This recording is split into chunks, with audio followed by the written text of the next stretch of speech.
Mayor, kung kayo ay magbigyan ng kahit 5 minuto lang na makausap ang si President Marcos at si VP Sara, ano po ang inyong sasabihin sa kanila para matapos na ito political na drama at makausap ng gobyerno para sa taong bayan?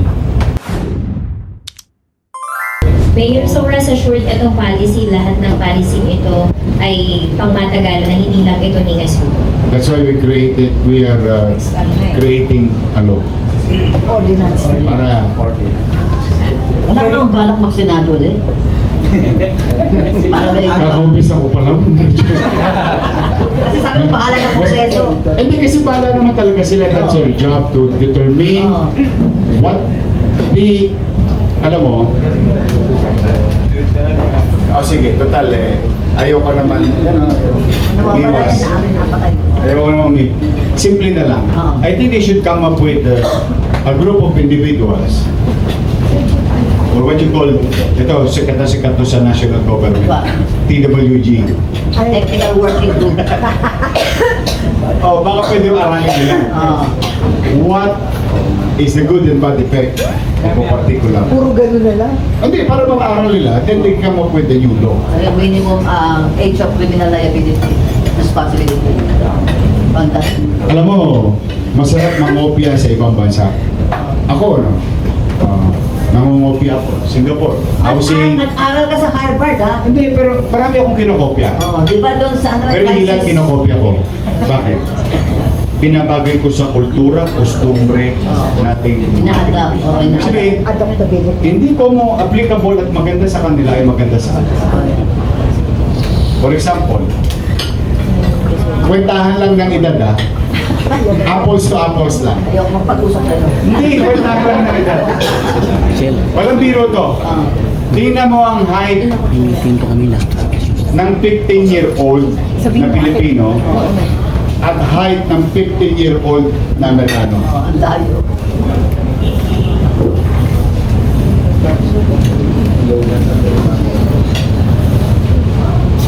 I'll stop there. Mayor, last question na lang, other topic. Any directive po regarding po sa rally ng INC, Taliwas sa Bonifacio, sa mga paghihigpit po ng pulis? May directive po ba kayo sa kapulisan o Wala naman. general? Mapayapa sila kahapon. Doon sila sa Freedom Park.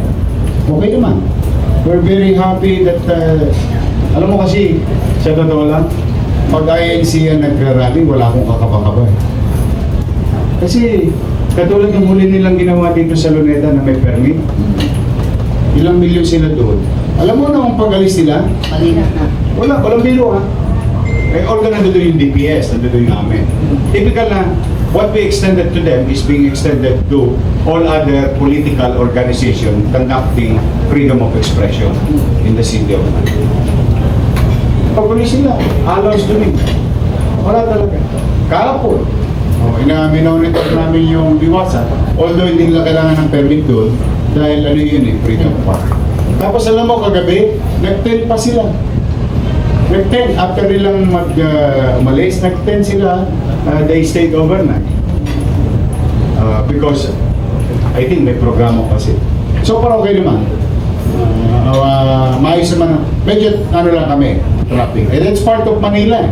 O yan, pag nagpunta sila lahat sa Recto, barado ang buong Moraita, apektado buong Espanya. Pag nagpunta sila sa Luneta, kung sino man to, across naku, barado ang Luneta, Ayala, Sarado, and so on and so on. Talagang very challenging ang Manila. But at least, as you can see, pinapayagan naman namin, basta sila hihingi ng permisyo sa amin. Except for Freedom Park. Hindi nila kailangan. Pero still, we have to police them not to go as much as we can na makakapag-permission na dahil ako. So, kahapon, maayos yung mga kapatid natin sa iglesia dito sa Manila. I cannot speak on other areas. But as far as with regard to your question, matitino yung mga kapatid natin dito na nagpunta sa Manila. And some of them are not from Manila. They traveled all the way. My last takeaway kasi may meeting pa daw sa City Hall. Sir? Meron pa. Sige. Lawrence, sir. Radyo Pilipinas. Sir, Ay, nag-viral yung gatas mo. kaya nga, sir. Sir, yung tungkol po sa mga schools nyo tsaka mga pabahay, speaking kasi recently nagkaroon ng lindol sa Mindanao, kamusta po yung integrity nitong mga bagong buildings? Mga earthquake ready. Earthquake preparedness. Takot din ako eh. Well, these are all brand new with all the science and engineering in place, no? Can I guarantee you that no buildings will fall, brand new or old, during the big one? I cannot. Only God knows.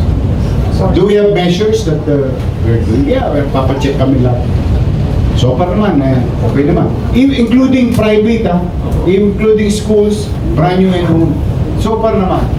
But, ito naman ang take mo, Lawrence. Regular, through Director Arnel Angeles, ang CIMEX sa Manila. Ano sino? Simulation exercise. Okay. In fact, 2 weeks ago, I have a new directive. Every single month, once a month, every single month, pagkakandak ang school Earthquake. ng CIMEX.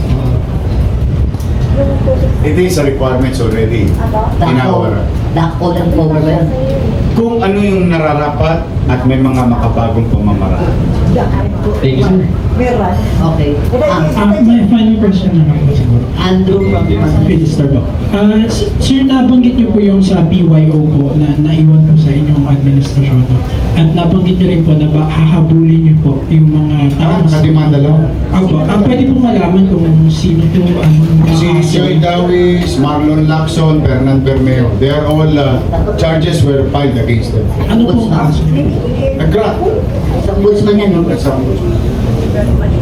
Tatlo lang. Yung former May mga mayor. hindi nyo nakilala yung iba eh. Oh, yung May former mga- mayor. wala pa kaming maitutugol sa kanya. Para wala tayong hausyaw na ayoko kasi whimsical lang. Pero ito kasi may mga affidavit na sworn statement against these people. Documents. And hopefully, warrants of arrest will be issued against them because some of them have plunder cases. Ombudsman pa. Bakit iba-ibang kaso yan? Kasi iba-ibang act. Sa 11 billion na iniwan sa'yo. Eh, tumira ba naman? Saan ka ba naman nakakita? 300 million tinira isang araw. 75 ng 75. Kung nga may flood control, may point A to point B, point B to point A, paulit-ulit na nabenta. Dito, paulit-ulit na draw sa isang araw. Ano yan? Cash advance. Cash advance for what? In one day. For what? Geo. Orders, mag-ghost employees naman yan. Hindi ko alam. It's for the inspector, investigators, Oo. to find out. Ayoko kasing ano eh. Oh, pero ang ex-mayor dyan, Bautista, na nakalabos dahil sa ghost employee. Well, it's up for them to, basta we submitted official, lalo yung bangko na naglipat ng pera Oh, may liability from din. trust fund to general fund, tapos Oo. susulian. May mga check yung bangko na yun. Lang. May paper din. Mahirap yun. Oo. Saka account ng gobyerno. May koba pa. Kaya, they're pending. As I have committed and promised you, we've done our part. And ang commitment ko nga, huwag kayong magkalala. 5% lang ng time ko, buling yung mga nakaraan so that we can move on fast and cure the problem, which we did. 95% of our time in the last 1 year addressing the fiscal situation. But, as our commitment to the people, Accountability. ayun na, kaso, Oh, accountability. nakakaso. Ngayon, transparency ka. Ay, nag-iingating pa nga isa, parang ako pa kakasuhan. Kayo nakaupo yun. Oh, my takeaway for you. Manila is so lucky because you have the promenade dahil may Malacanang. The Manila Bay, Manila Bay yung point ka, di ba? You were there sa pagpipilinis na Manila Bay. Oh. So, you are still rich in We are very rich in history and culture yes. and diversity of our people. Yeah. Manila is old, 145 years old. or 100. Ano ba ng 40? 450. Ah, 40. 455. Binigay sa akin. Ningi ko nga yung soka mo eh. Wala pa hanggang ngayon. Cesar, oh. Hindi, si Bobby ko hiningi eh. Sabi ko, babasahin ko muna. Wala ko rin pinaitan lang. 440 feet. 55. 455. Okay. Manila is old, lots of story to tell, history, and character, and a lot of contradiction. Okay. But these are our assets. While we are old, this adversity of ours is also an asset to the people and the city of Manila. In every corner that you see, there is always a story to tell. For example, I'm telling you, huwag na tayo lumayo. Itong maga natin na ito. Ito, Cafe Adriatico. Many people, famous, so on and so on. There's a lot of story in this coffee shop. And that goes to, kaya yan dyan kami naman. So, in return, what we can do at the very least, no, in the chain of programs of coffee, at the very least that we can do is maging maaliwalas at panatag ang pamumuhay sa Manila. Kaya nga nibitahan kita nung naging maliwala sa ano ngayon. Pag-ibitahan sa pinto sa Thank you sa inyo. Tita, thank you. Thank you very much. Last question, sir. Anyway, ano? Sir, Expile. Mayor, kung kayo ay mabigyan ng kahit 5 minuto lang na makausap ang si President Marcos at si VP Sara, ano po ang inyong sasabihin sa kanila para matapos na ito political na drama at makausap ng gobyerno para sa taong bayan? Well, I don't have that kind of power to, you know, ay, ka nga kayong dalawa. Masawa ka rin. Tapos ako, sige. I don't have that power. But hypothetical lang. Hindi hypothetical lang. Sana bigyan nawa sila ng Diyos Discernment. ng malawak na kaisipan, mas ng damdamin sa bawat isa. Kasi I don't know how far yung sugat, How deep? how deep. And I cannot judge any one of them why they are reacting to each other. And I am in no position.